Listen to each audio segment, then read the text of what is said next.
Silakan. Bismillahirrahmanirrahim. Alhamdulillah rabbil alamin.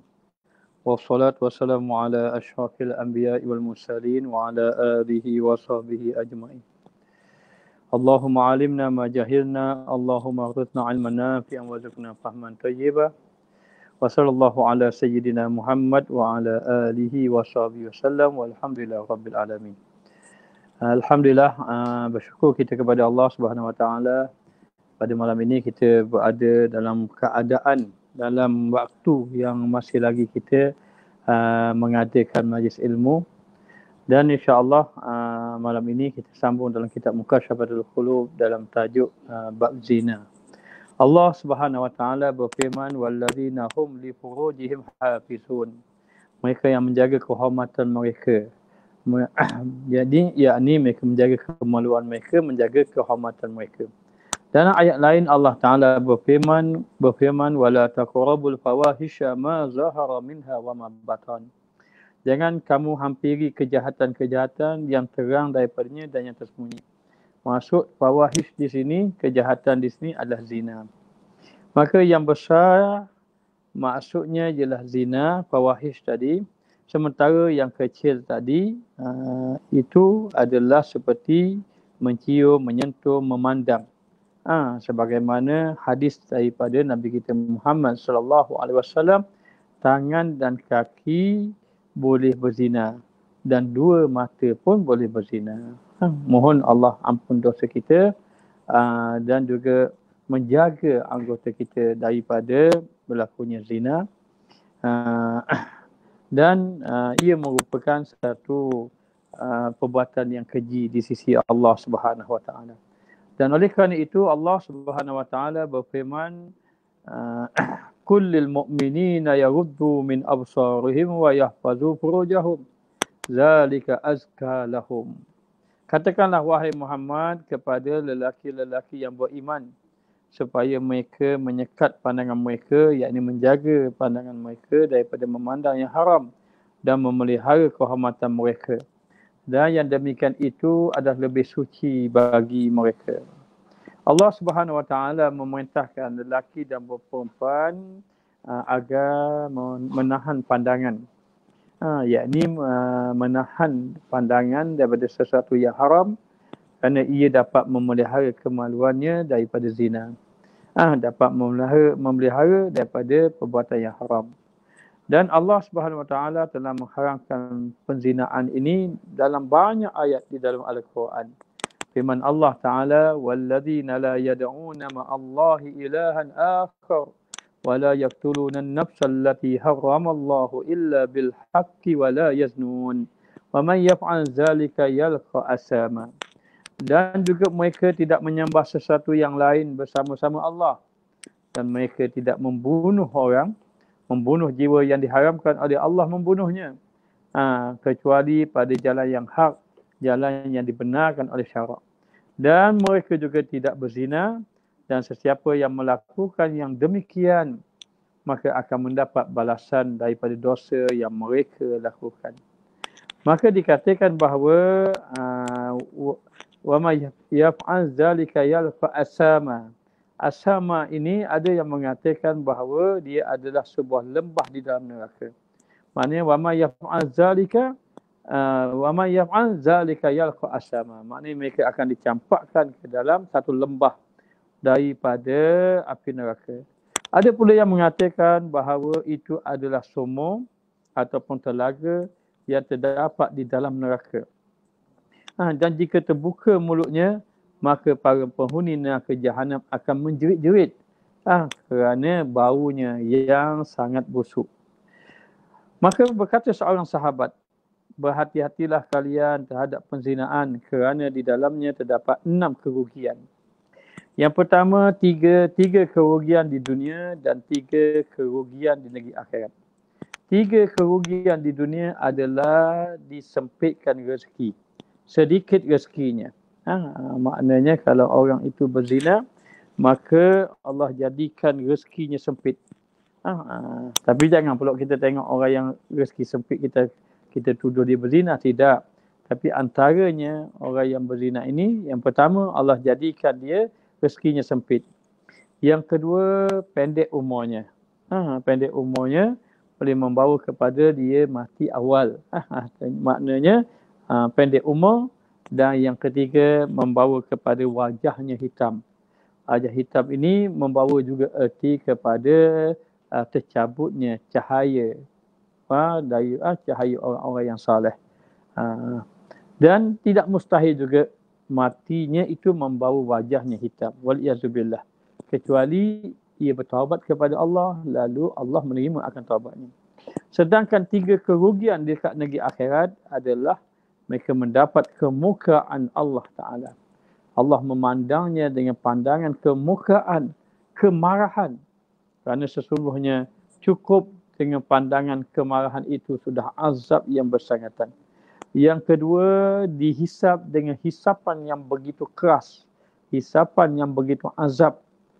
Dan yang ketiga, dia tiada peluang masuk syurga, maka tempatnya di dalam neraka Allah Subhanahu Wa Taala. Waliyazubillah.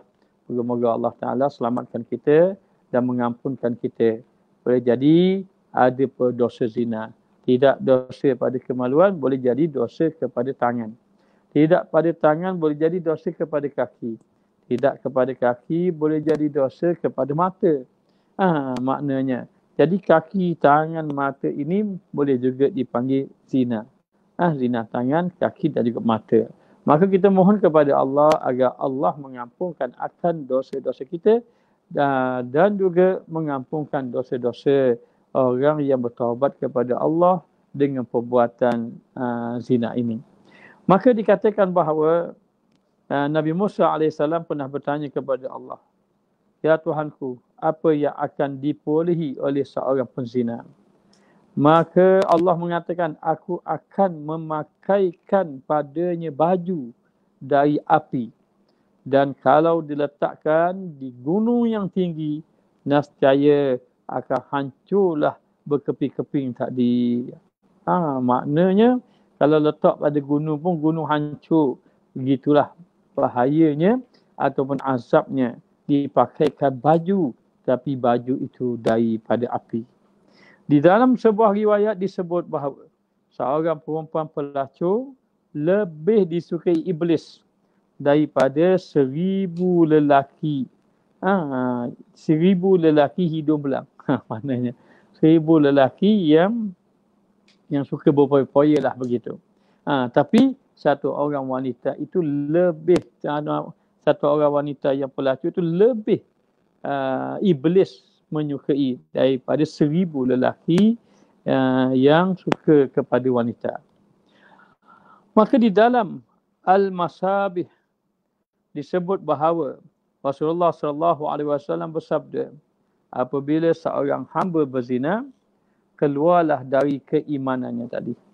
Tidaklah seorang itu berzina dalam keadaan dia beriman kepada Allah. Dan di atas kepalanya keluar keimanan, maknanya keluarlah darinya keimanan daripada atas kepalanya. Dan atas kepalanya keluar keimanan itu ada sesuatu sebenarnya, seperti bayangan. Kalaulah orang itu nampak, kalau orang-orang yang kasyaf akan nampak, maka dikata seumpama seperti bayangan. Jika ia keluar daripada perbuatan itu, keimanan itu kembali semula kepadanya, kalaulah dia bertaubat kepada Allah, maka ada kembali keimanan kepada Allah. Maka pastikan mati dalam keadaan bertaubat kepada Allah bersungguh-sungguh, dan semoga kita dijauhkan daripada perbuatan zina. Sedangkan di dalam kitab Iqna ditulis hadis dari Nabi SAW, tidak ada dosa yang lebih besar di sisi Allah Subhanahu Wa Taala daripada air mani yang ditumpahkan lelaki pada rahim yang tidak halal baginya. Maka itu antara dosa yang besar di sisi Allah Subhanahu Wa Taala. Maka maknanya orang-orang yang pernah melakukan perzinaan itu hendaklah dia bertaubat kepada Allah Subhanahu Wa Taala, kerana sesungguhnya ia adalah dosa yang amat besar di sisi Allah Subhanahu Wa Taala. Sama ada sementara satu lagi dipanggil liwat. Liwat ini maknanya lelaki sama lelaki. Maka lewat itu berkata Imam Al-Ghazali dalam kitab ini adalah lebih buruk daripada penzinaan. Zina itu buruk, tetapi lewat lebih buruk lagi. Zina itu dosa besar, namun lewat lebih lagi besar dosanya di sisi Allah Subhanahu Wa Taala.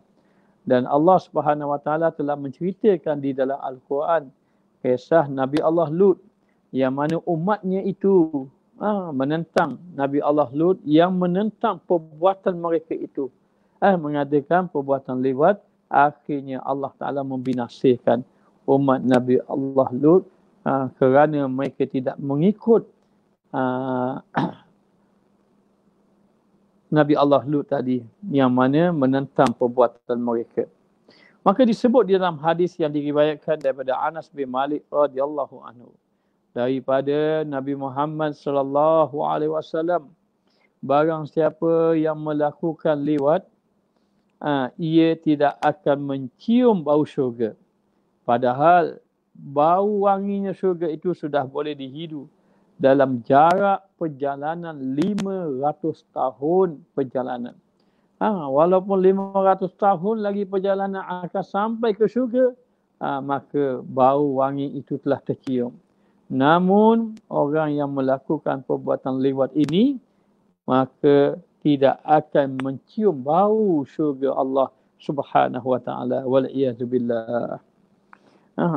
Sementara itu, Al-Qadi Al-Imam rahimahullah ta'ala berkata, saya pernah mendengar seorang guru sufi mengatakan bahawa bersama seorang perempuan ada satu syaitan, dan bersama seorang anak muda ada 18 syaitan. Sebab itu dikatakan liwat lebih daripada zina. Kalaulah dia berzina dengan satu orang wanita, pada wanita itu ada satu syaitan. Tetapi kalau dah dia melakukan perbuatan liwat dengan seorang anak muda, maka anak muda itu bersamanya ada 18 syaitan. Maka dikatakan bahawa perbuatan itu lebih besar daripada penzinaan. Di dalam sebuah riwayat disebutkan, barang siapa yang mencium anak muda dengan syahwat, Allah akan menyeksanya di dalam neraka selama 500 tahun. 500 tahun. Dan barang siapa mencium seorang perempuan dengan syahwat, maka seakan-akan dia berzina dengan 70 gadis. Satu sama dia mencium seorang perempuan dengan syahwat, maka seakan-akan dia berzina dengan 70 wanita, 70 gadis. Barang siapa yang berzina dengan seorang gadis, maka seakan-akan seolah-olah dia berzina dengan 70,000 janda. Wal'iyadzubillah. Demikianlah dikatakan bahawa dalam satu riwayat menceritakan betapa beratnya, walaupun dia hanya berzina dengan seorang, tetapi dosanya seumpama dia berzina dengan 70,000 orang. Begitu betapa beratnya orang yang melakukan perbuatan ini, kecuali dia bertaubat kepada Allah Subhanahu Wa Taala. Di dalam Raunaq At-Tafasir, Al-Kalbi berkata, yang pertama kali melakukan perbuatan kaum Lut adalah iblis yang dilaknat oleh Allah. Maka iblis sebenarnya yang pertama kali melakukan perbuatan liwat. Ia menampakkan dirinya kepada mereka dalam rupa anak muda yang tampan. Kemudian ia memanggil mereka untuk datang kepadanya. Lalu mereka mengahwini. Jadilah hal itu kebiasaan mereka kepada setiap orang yang asing. Lalu kepada mereka diutus Nabi Lut alaihissalam. Dan Nabi Lut alaihissalam melarang sekeras-kerasnya. Melarang mereka daripada perbuatan tersebut dan mengajak mereka itu beribadah kepada Allah Subhanahu Wa Taala. Dalam waktu yang sama, Nabi Allah Lut mengingatkan mereka tentang seksaan Allah Subhanahu Wa Taala di atas perbuatan maksiat yang dilakukan secara terus-menerus. Akan tetapi mereka berkata, datangkanlah kepada kami azab Allah jika engkau memang orang-orang yang benar. Ini kata kaum Nabi Lut. Kalaulah benar apa yang kamu kata, datangkan azab Allah. Katanya itu. Maka Nabi Lut AS melihat kesombongan kaumnya itu dalam waktu yang sama berkeberanian secara terang-terangan menentang Allah dan juga menolak ajakan Nabi Lut AS untuk beribadat kepada Allah dan berterusan melakukan perbuatannya itu. Lalu Nabi Lut AS pun berdoa kepada Allah, memohon pertolongan kepada Tuhannya untuk menghadapi mereka yang mengamalkan perbuatan yang keji itu. Lalu dia berkata, Ya Allah, Ya Tuhanku, tolonglah aku menghadapi kaum yang melakukan kerosakan ini. Lalu Allah Subhanahu Wa Taala memerintahkan langit agar menurunkan kepada mereka hujan batu. Lalulah dikatakan bahawa Allah Ta'ala perintahkan langit agar menurunkan hujan batu. Hujan batu. Dan pada hujan batu itu, di setiap batu itu tertulis nama. Tertulis nama yang melemparkannya. Maknanya setiap batu tu ada dah nama-nama. Kena kepada kaum umat Nabi Lut yang menolak ajakan Nabi Lut untuk beribadat, yang menentang dakwah Nabi Lut AS. Maka dikatakan bahawa yang diberi tanda oleh Allah Ta'ala, maknanya batu itu, hujan batu, dan pada batu itu ada nama-nama. Maksudnya padanya ada tanda dalam khazanah Allah atau dalam kebijaksanaan Allah Subhanahu Wa Ta'ala. Akhirnya Allah Subhanahu Wa Ta'ala membinasakan kaum umat Nabi Lut AS. Dikisahkan seorang saudagar daripada kaum Nabi Allah Lut berada di Mekah. Lalu mereka datang kepadanya, lalu datang batu kepadanya di dalam Al-Haram, dalam Masjidil Haram. Maka para malaikat berkata kepada batu itu, kembalilah ke arah kamu datang, kerana orang itu sedang berada di dalam rumah Allah Subhanahu Wa Taala. Maka batu itu kembali dan diam duduk di luar tanah haram selama 40 hari di antara langit dan bumi. Hinggalah orang itu menyelesaikan urusan perdagangannya. Ketika ia keluar, batu itu datang kepadanya di luar haram tadi, lalu ia pun mati. Maknanya haram ni bukan Masjidil Haram ni. Haram ni tanah haram. Maka satu orang ini, dia adalah orang yang melakukan perbuatan liwat. Tapi satu hari bila Allah Ta'ala perintahkan batu, hujanilah mereka. Maka batu tadi, bila mana saja orang tadi berada di tanah haram, maka diperintahkan, malaikat perintahkan batu tadi, maknanya kembali balik kamu ke tempat kamu. Maka duduklah batu tadi di tengah-tengah antara maknanya antara bumi dengan langit tadi. Batu tadi dah turun tengah-tengah tadi di atas udara. Lalu orang tadi pun selesai urusan dia, keluar daripada tanah haram. Bila keluar saja daripada tanah haram, batu itu jatuh atas kepala dia, lalu dia pun mati.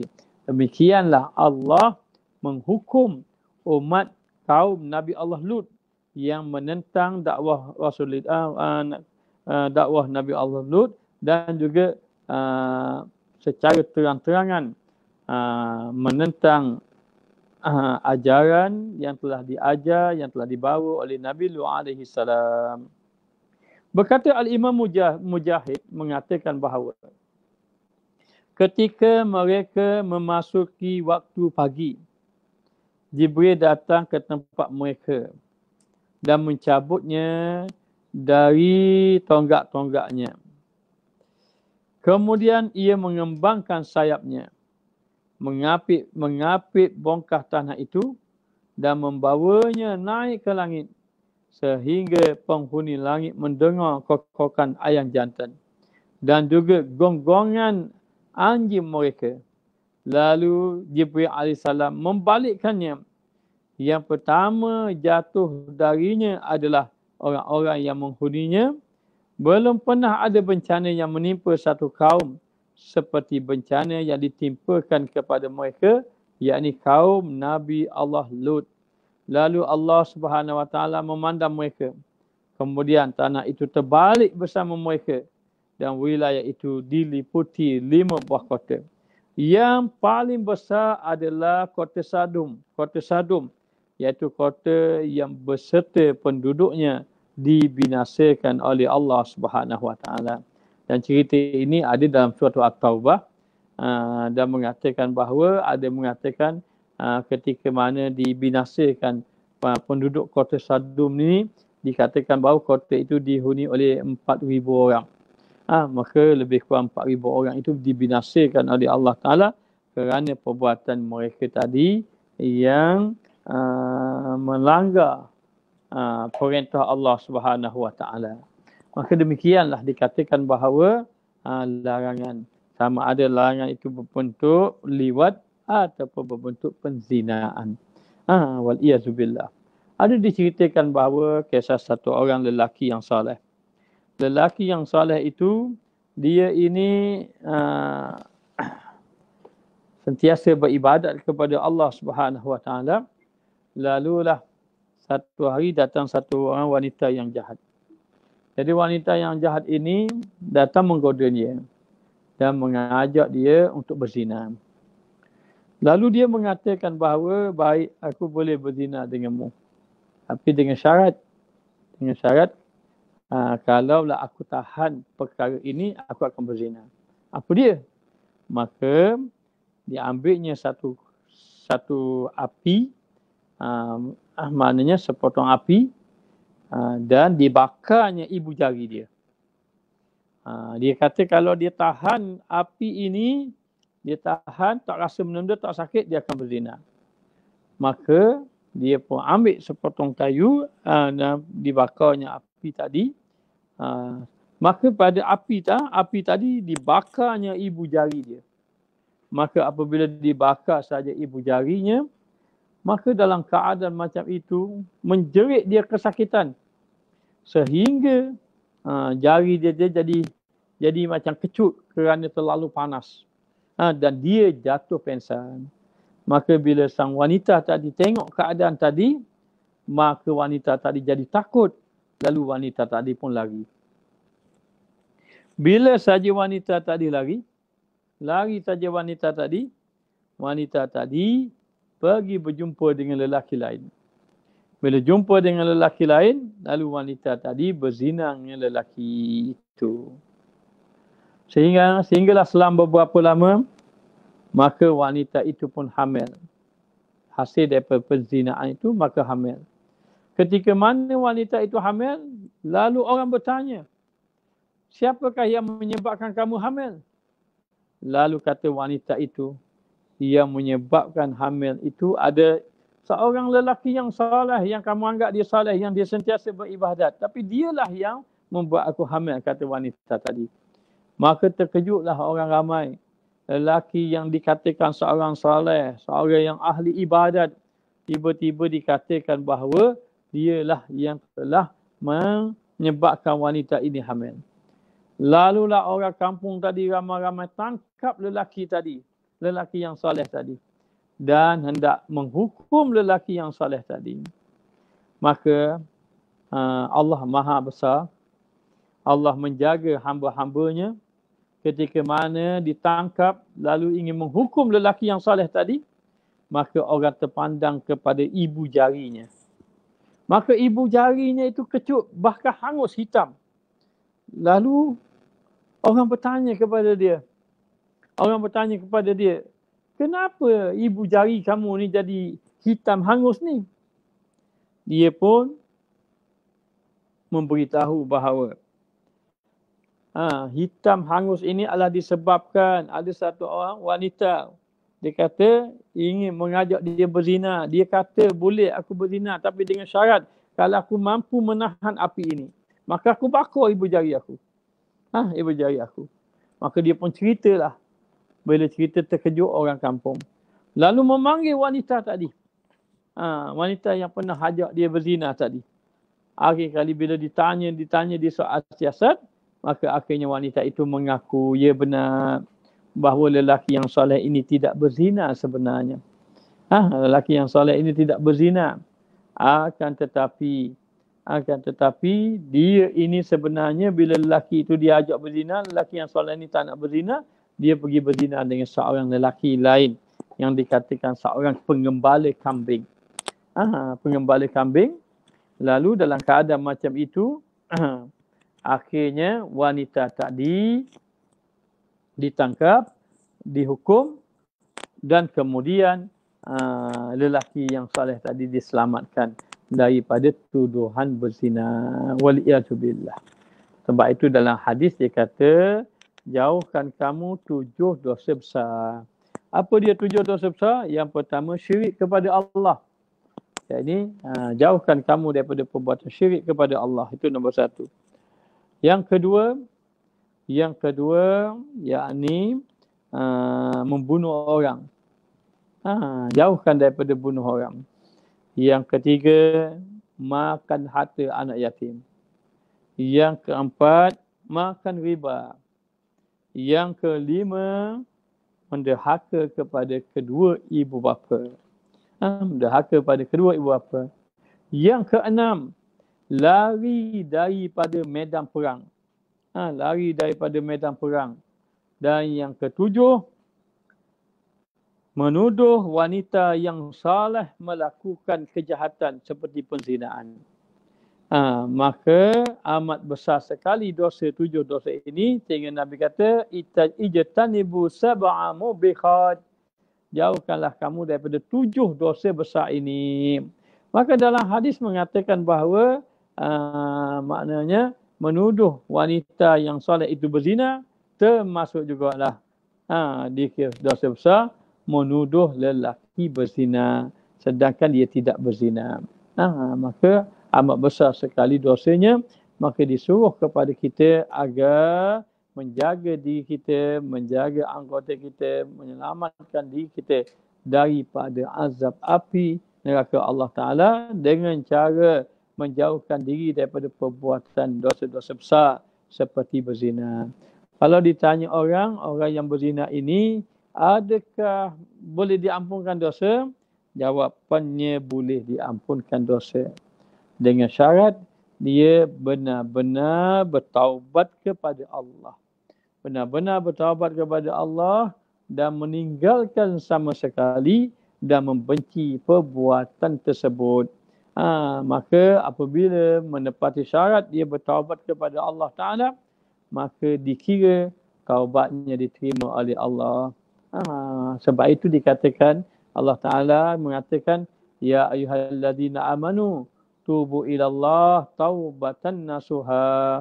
Wahai orang-orang yang beriman, taubatlah kamu kepada Allah dengan taubat nasuha, iaitu taubat yang sebenar-benarnya. Maka barang siapa yang bertaubat kepada Allah, Allah mengampuni akan dosanya. Bagi orang yang pernah melakukan penzinaan, maka wajib dia menyembunyikan keaiban dia itu. Dia tidak boleh cerita pada orang lain. Dalam waktu yang sama, dia hendaklah bertaubat kepada Allah Subhanahu Wa Taala. Apabila dia bertaubat kepada Allah, menepati syaratnya, maka sebesar mana dosa, walaupun pernah berzina, walaupun pernah bunuh orang, walaupun pernah minum arak, tetapi kalau dia benar-benar bertaubat kepada Allah Ta'ala, Allah menerimanya, maka segala dosa-dosanya diampunkan oleh Allah Subhanahu Wa Ta'ala. Lebih hebat lagi, Allah mengatakan, yubaddilu sayyiatihim hasanat. Allah Ta'ala menukarkan dia punya kejahatan dia tadi menjadi pahala. Jadi dalam keadaan macam itu, kita disuruh agar menjaga diri kita supaya tidak jatuh di dalam perbuatan zina. Dan jaga kita punya anggota kita dalam waktu yang sama, hendaklah kita mendekatkan diri kita dengan melakukan amal ibadah kepada Allah Subhanahu wa taala. Maka sesiapa yang dijaga oleh Allah, dia tidak melakukan perzinaan, maka bersyukurlah kepada Allah dan berusahalah meningkatkan amal ibadat kepada Allah. Tetapi sesiapa yang pernah diuji dan dia pernah terjatuh dalam perbuatan itu, hendaklah dia bertaubat kepada Allah sebelum daripada wafat. Kerana sesungguhnya apabila sahaja dia ini bertaubat kepada Allah Ta'ala, maka membawa kepada Allah Subhanahu Wa Ta'ala mengampunkan akan segala dosa-dosanya. Oleh kerana itu, hendaklah kita ini menjaga diri kita daripada perbuatan tersebut. Dan yang terakhir ada satu kisah. Ada kisah. Kisah ini masyhur sebenarnya. Ada satu orang lelaki menangis. Lalu Sayyidina Umar cerita pada Rasulullah, di luar sana ada satu orang lelaki yang sedang menangis ingin jumpa dengan Nabi SAW. Lalulah Rasulullah suruh dia masuk. Maka dia pun masuk. Akhirnya dia diberi peluang duduk bersama dengan Nabi SAW. Namun dia dalam keadaan menangis takut kepada Allah. Lalu Rasulullah pun bertanya kepada dia, apakah yang menyebabkan kamu menangis? Lalu dia mengatakan, sesungguhnya saya telah melakukan dosa yang amat besar sekali. Lalu Rasulullah tanya pada dia, mana besar dengan langit buah, gunung ganang, bukit bukau? Besar dosa saya lagi lah. Mana besar dengan langit dan bumi? Rasanya besar dosa saya lagi. Mana besar dengan arasy Allah Ta'ala? Saya rasa besar dosa saya lagi. Mana besar dengan keampunan Allah? Maka dia ini memahami kerana sesungguhnya rahmat keampunan Allah itu besar. Lalu dia mengatakan keampunan Allah Ta'ala itu lebih besar. Lalu Rasulullah pun bertanya, apakah ceritakan kepada aku? Untuk Rasulullah boleh doakan ke dia. Lalu dia pun bercerita, dia ini adalah orang yang mencuri kain kafan. Satu hari dia berkenan dengan satu orang wanita Ansar, wanita Madinah, namun wanita Madinah itu wafat. Lalu selepas daripada dikebumikan wanita itu, akhirnya dia mendatangi, maknanya mendatangi kubur tadi, dia gali kubur. Lepas dia gali kubur, akhirnya dia menzinai mayat tadi.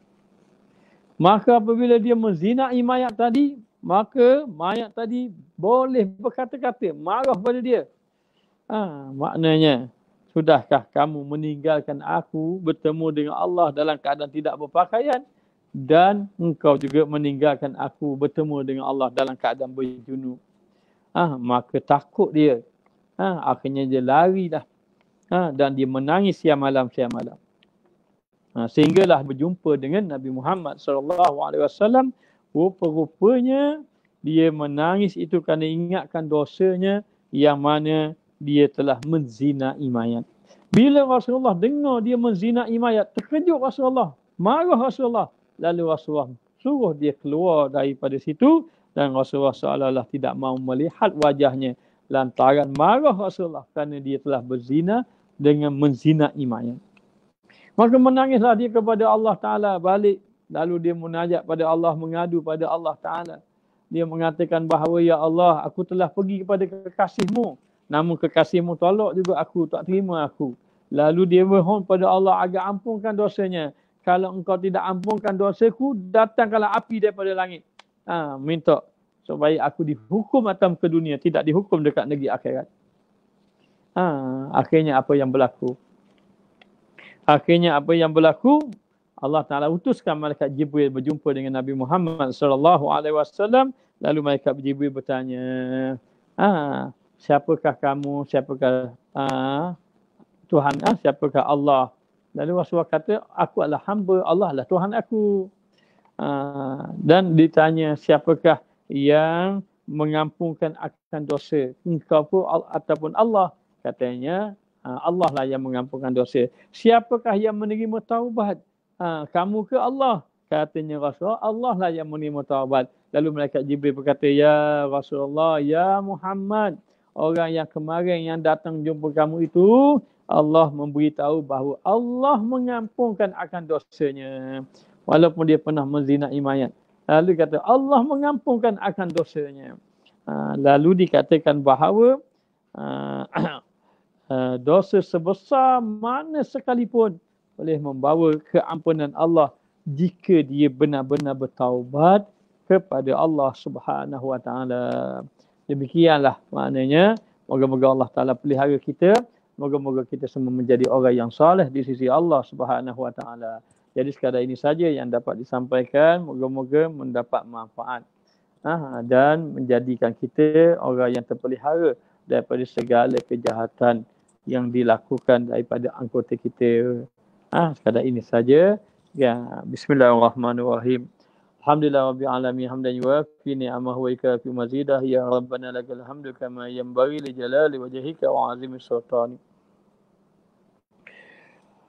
Allahumma inna nas'aluka taubata wa dawamaha wa na'udzubika minal ma'siyati wa asbabiha wa dzakirna bil khawfi qabla hujumi khataratiha wa minat tafakkuri fi tara'ikiha wa mhu min qulubina halawatan majtaninahu wa tam'u lima huwa bididdiha. Allahumma ahrimna lazzata ma'siyatika wa zukna lazzata ta'atika. Allahumma ahrimna lazzata Allahumma ahrimna lazzata ma'siyatika wa zukna lazzata ta'atika. Wa sallallahu ala sayyidina Muhammad wa ala alihi wa sahbihi wasallam. Walhamdulillah rabbil alamin.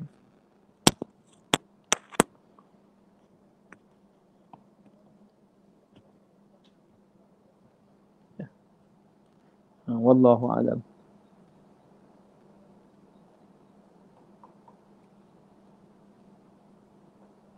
Tak ada.